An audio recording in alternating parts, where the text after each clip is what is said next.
Radio merchandise is finally here. Go to soundchatradio.com right now so you can purchase your t-shirts and sweatshirts for children and adults in different color and sizes. Don't forget to subscribe to the channel, like, and leave your comments. And also make sure you press that notification bell so you can be the first to see Wagwan when it drops. Thanks again for logging on to the channel. Big up to those of you who make comments. Share the page, like the page, subscribe to the page.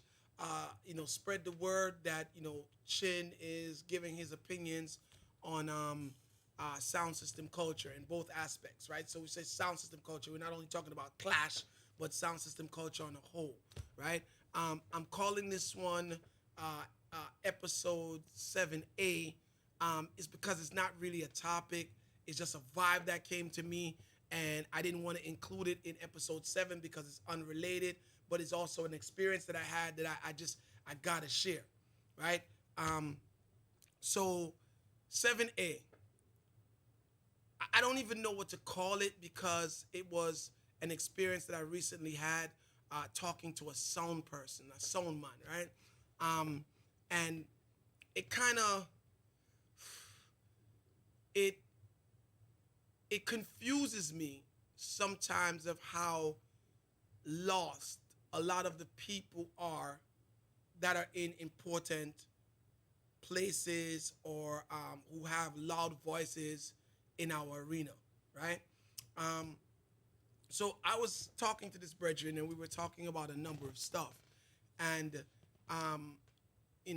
my head kind of started to swell because a lot of the stuff that he was saying I didn't agree with, but in addition to not agreeing with what he was saying, I was kind of just sitting there saying to myself, yo, if this is how everybody who is now occupying the Sound Clash arena is thinking, then we're in a worse position than I actually thought that we were in, right?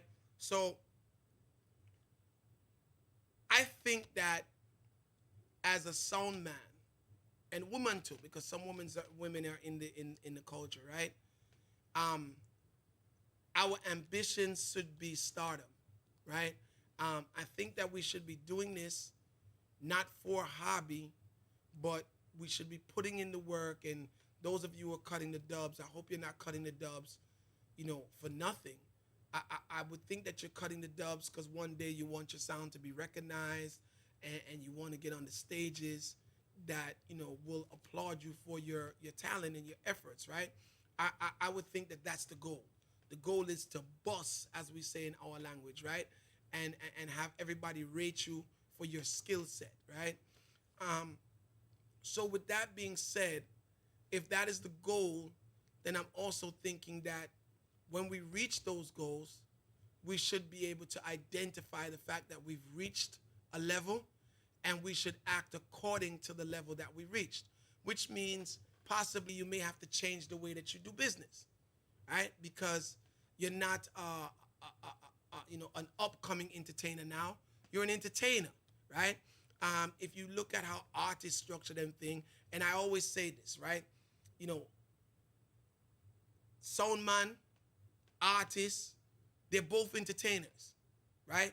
The only difference between a sound man and an artist is that an artist tends to carry themselves like a star, and a sound man, for whatever, refuses to carry themselves like a star, right?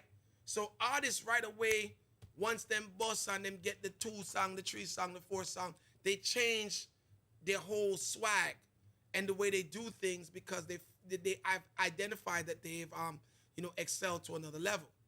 A sound man now, in the midst of their success, they're still doing the same things that they were doing when they were just trying to come into the industry. And I don't get it, right? So we were having this conversation, and we were talking about the levels of sound systems and, the importance of understanding the level that you've reached.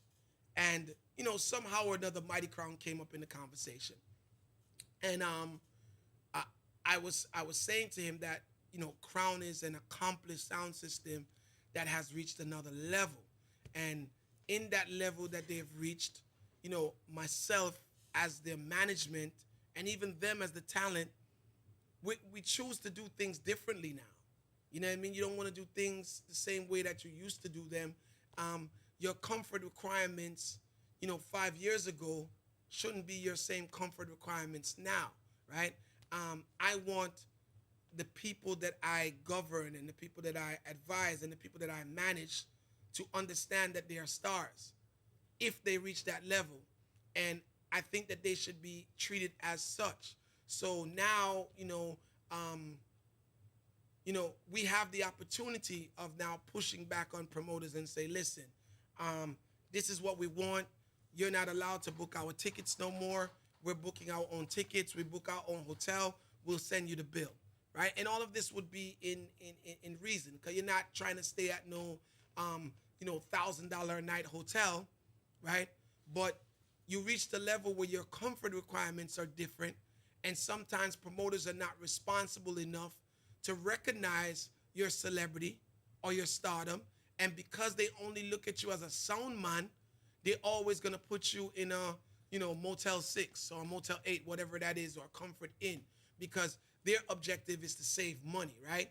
And if you as the sound man don't say nah, I'm past that point, then that will be part of what the promoters will do to you, right? You might be flying from New York to Miami, just to, so to speak, right?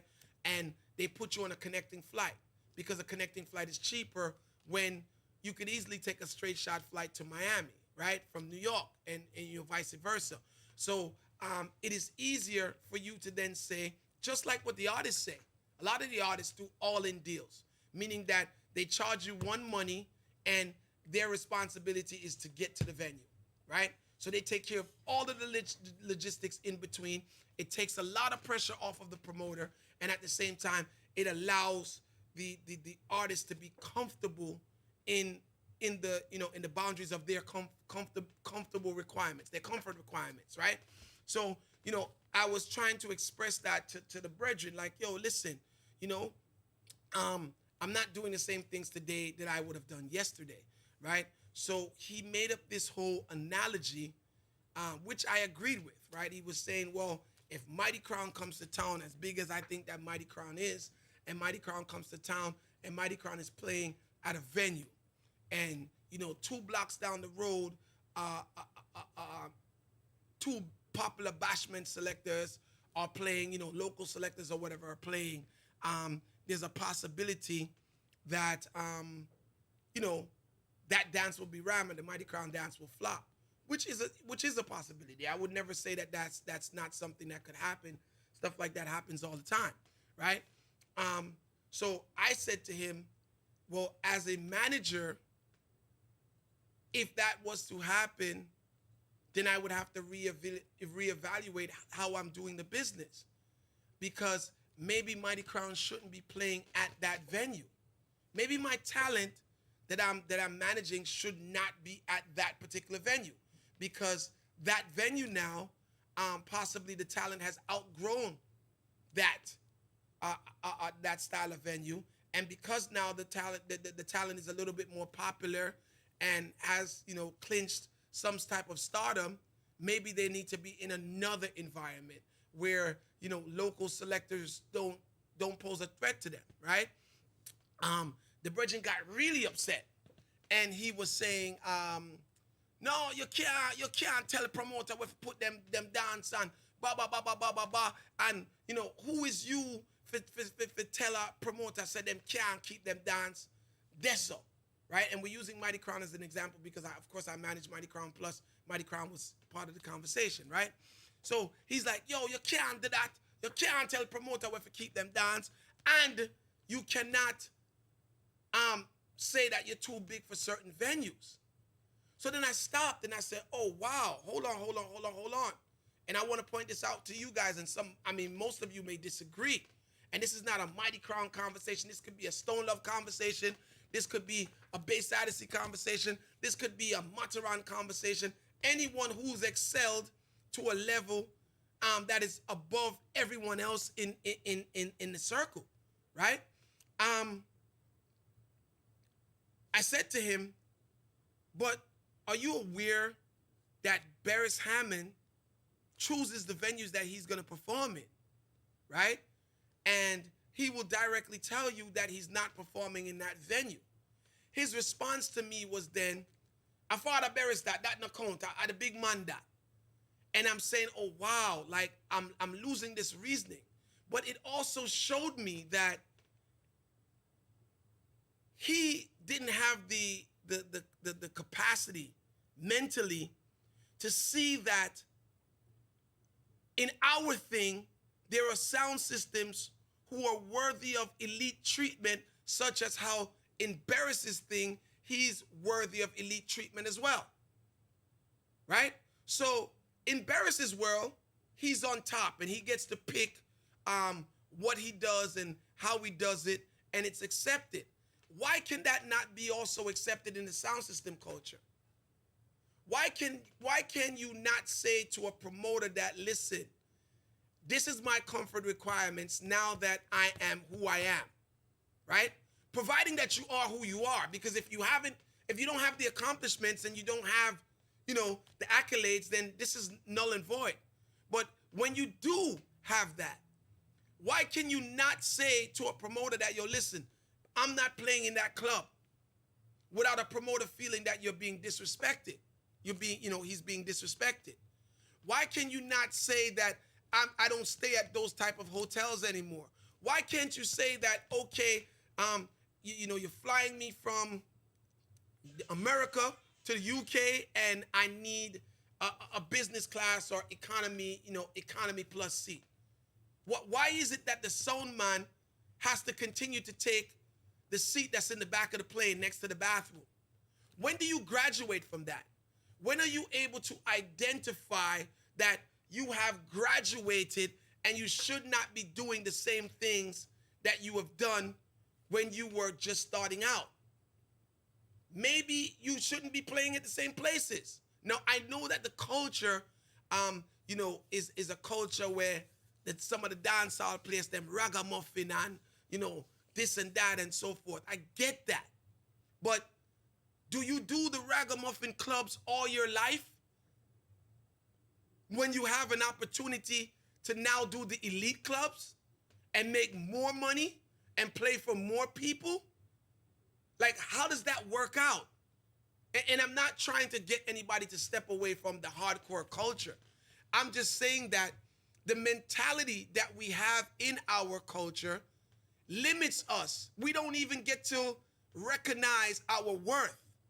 We don't even get to see our growth because we're operating in this box where, traditionally, this is how you behave.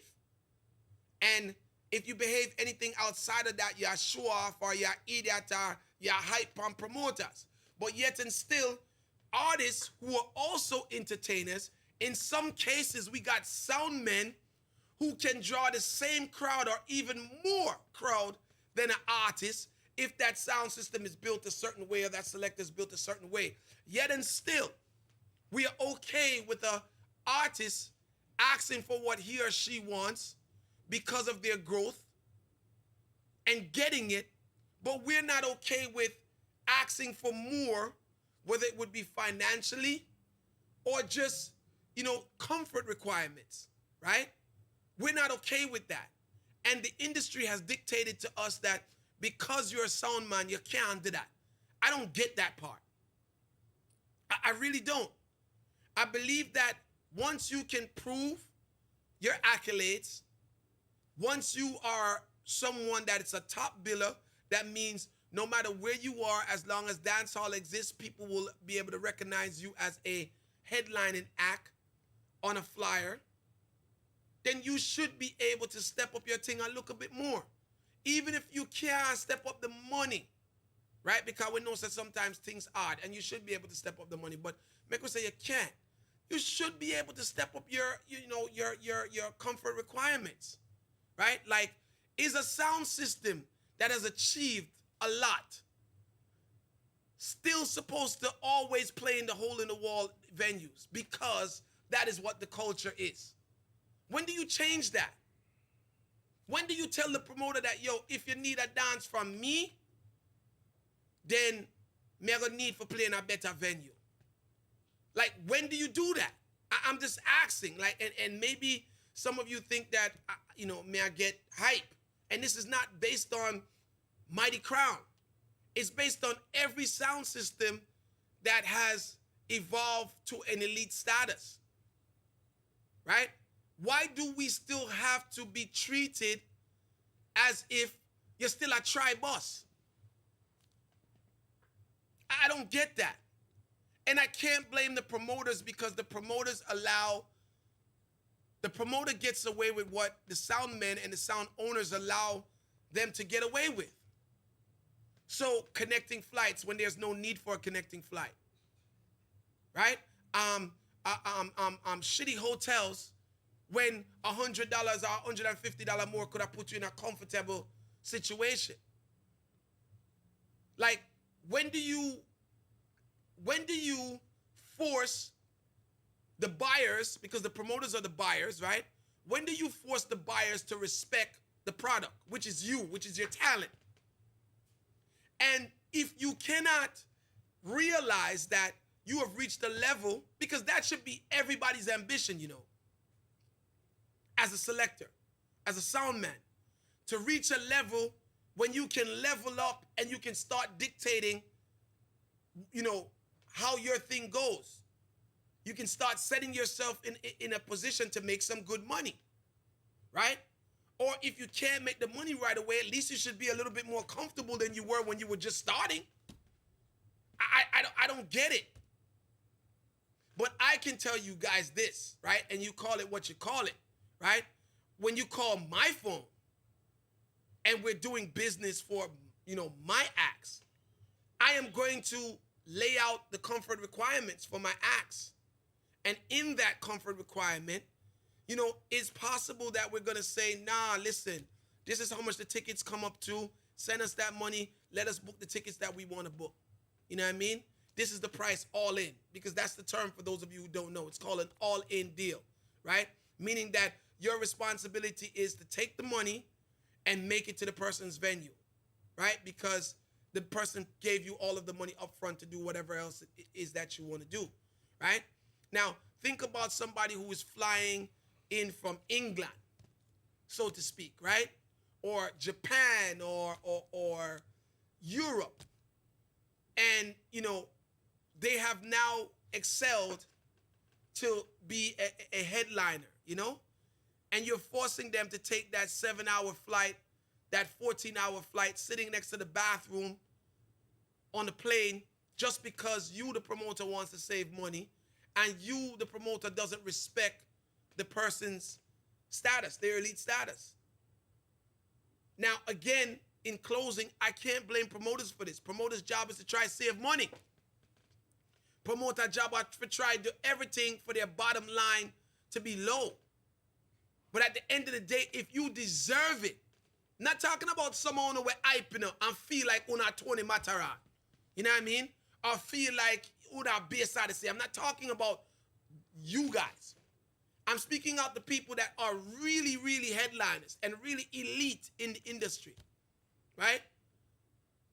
If you let the promoter get away with it, they get away with it, and it doesn't only put a black eye on you, it puts a black eye on the whole industry. If we want to get respect as sound men, and if we want respect for what we do in the cultural space of dancehall and reggae, then we have to start to be able to identify when our status has risen. And we need to act accordingly, right? And it's not only about money and comfort, but just responsibility. When you reach another level, you're now responsible for a lot of things that you weren't responsible for at that lower level. You gotta be, you gotta understand of what you're saying. You gotta be responsible for what you're saying, how you're acting, what you're doing in the industry. If we don't do that, then how do you get the respect for the sound system culture? That's all I want, that's what I wanted to ask you. You know what I mean? And it just came to my head after I did episode 7, like, oh man, I really wanted to address this, but I don't want to mix it up with episode 7, right? And another thing that I want to leave you with in that same conversation, we were talking about, somehow we spiraled onto the fact of it's not a sound systems, and I think I need to make a whole episode about this one, but I will mention it, right? The brethren was saying that he's gonna charge a promoter $4,000 to $5,000 for a sound clash, right? And I was saying to him, but I don't see where you can guarantee $4,000 to $5,000 though. No disrespect, cause we just have a conversation though, right? So you charging $4,000 to $5,000, another promoter, another sound system is charging the promoter the same, and there's still no guaranteed audience. I don't see where you have a fan base to command that type of money. Now, some of you may be saying $4,000 to $5,000 is cheap, right? Because you guys are talking about what sound spent on dubs and Ray. I personally don't feel that you can bill a promoter for the dubs that you have to cut to prepare for the clash. If anything, just turn down the clash, but don't pass that expense on to the promoter. It's not the promoter's expense. When the dance is over, you go away with your dubs, right? And in most cases, the promoter loses his money, right? So, but that's a whole different conversation, right? So, we were talking, and I'm saying, okay, well, if you guys want $5,000 for a sound clash, and you don't have a visual, what word am I looking for? Like, you don't have a fan base that I can reach out and say, yes, you're a fan base that, right? And you want this $5,000, then you gotta help the promoter promote their dance. You gotta do something to assure that the promoter is not making an investment that is gonna just flop, right? So it's different if you're asking the promoter for $4,000 and $5,000, but at the same time, you work. You understand? You work for make the dance successful. You're posting it on social media and you're spreading the word and you're doing what you got to do. He said to me, that's the promoter's job. And I said, yeah, I understand it's the promoter's job, but when do we start to realize that we got to work together? If you feel that you're worth $5,000, but you have no guarantee, there's no guarantee that you can bring half of that people in gate receipts to the man's event or the woman's event. Why would you then command that $5,000 and refuse to assist the promoter in any type of promotion? And he kept saying, y'all know my job, I promote, I job that. That's a promoter's job, right? But here's the crazy thing about it. I guarantee you that individual or any other individual, right? If you were to keep a dance, you would want the participating sounds on the dance to actually post and promote your event. So here it is. It's like another dilemma. We'll talk about it, in future episodes. But sound men want to act, or they want to uphold one law when they're only they're sound men. Then it's like us against the promoter. And when I do nothing for no promoter boy, and promoter boy better have money.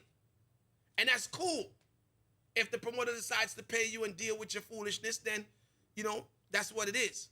But then when those same sound people end up keeping an event, they don't want to treat the other sound systems in the same way that they want to be treated when they're booked by the promoter. And you know why? Because now they're the promoter. So my thing is that when you put yourself in the seat of the promoter, however you want the sounds to have leniency with you, and however you want to be assisted in promoting to make sure your event is successful, why can't you uphold that same behavior when you're the sound man? Does this make sense or no? So, complete crazy conversation with this individual. I know someone will bun me out with it, but again, identifying your celebrity. The moment that you become popular, you need to be able to pinpoint that, and not that you feel that you're popular. Me, I said when the industry says you're boss. Not when you boss, but when the industry says that you're boss, you need to be able to identify that.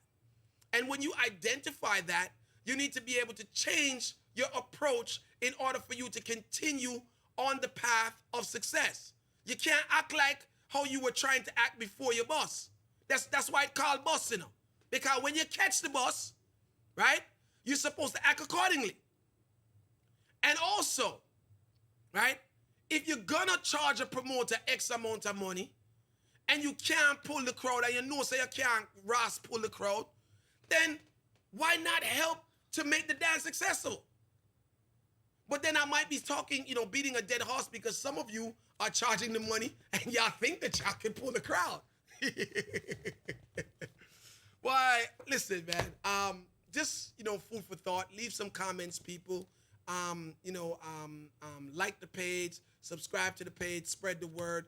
I like to kind of give you guys, a different angle to think about some of these important things that's happening in our culture. The more that I talk to some of the sound systems and selectors and so forth, is the more that I get worried. And I'm not saying that everybody needs to think how I think, because I'm not, the savior for sound system culture, right? It's a collective thing, and everybody's ideas collectively is what's going to make us move forward. But I know when I hear somebody talking stupidness, like, I know that. I have a really good, shit detector, you know what I mean? We just need to all think. A lot of us need to think about what we're saying, and we just need to think about what we're saying. So episode 8 coming up very soon, people. I hope you guys enjoy 7 and 7A, you know what I mean, or whatever. Yeah, 7A. Yo, what's good? You ain't get that Sound Chat merch yet? What you waiting on? You bugging. Go to soundchatradio.com right now and get that merch. Get yourself right.